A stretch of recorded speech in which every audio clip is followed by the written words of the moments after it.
Hello. Question number 3. What is the most challenging thing about being a startup founder, and what advice can you give me if I'm struggling? This is not an easy thing, right?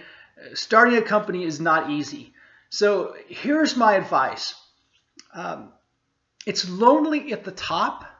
It's when if you're the CEO and you are a CEO of a new company that's just starting, you have a lot of things going through your head on a daily basis, and it's probably very hard to talk to some people, and some people just don't understand it. Some people think you're crazy. All those things are happening, so it's very lonely at the top. So the thing to do if you're struggling with that is find people around you that have gone through similar experiences, that maybe have started a company 2 or 3 times. They don't have to live in your area, but find those people. Start to create this support system. Talk to your partner. Make sure they're clear on an understanding of what you're going through. So those are the kind of clues for that first thing that I think is, and you hear about this lonely at the top piece, but that's how you kind of struggle through that. Persistence is critical in this stage. I mean, that's critical at the early stages of a startup, because you have to be persistent, you have to be dedicated, and just dog crazy about your idea. So that's really important. Raising money is super hard. I think that's very challenging for most founders. Super critical. If you've never done it before, it's even harder because you don't know what to expect. It's a long process. It takes a lot of time. It's never easy, and it's really around relationship building. That hopefully you did that before you started to raise money. So it makes raising money a lot easier if you've built some relationships in that world. Tenacity is critical in raising money. You just have to be tenacious and just go for it, because many people will say you're crazy. Many people will say it's a bad idea. And here's the thing. You have to be able to listen to people and understand the good and the bad. You're going to get feedback from all different directions coming at you. And some of this feedback is bad and some of it's good. And it's your job to figure out which is which.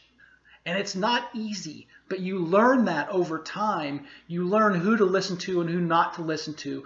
You listen to maybe everyone, or at least most people, but you probably don't process it and use it as part of your company. So be aware of how to listen and how to filter through the important things, right? Great CEOs are awesome listeners, right? And they understand how to pull the nuggets of information out of the conversations that happen. Lastly, I think the most challenging thing is finding help. I mean, it's really hard to find help that fits in the culture and fits in the skills that you need. So I think that is one of the more challenging things and again, if you've never done it before, if you've never hired people, it's even harder. But you have to build a network. You have to utilize your network. You have to be asking everyone for introductions to friends or friends of friends, to find and meet the people that you need to put on your team. So you can't be bashful about that. You just kind of got to go for it. So those are the things that building the team, I think, is really tough. But as long as you are understanding what you need, what are the priorities, and also you're vetting these people. If you have not worked with someone before and you're getting a third-party information, you really need to vet these people. So you don't give them equity up front.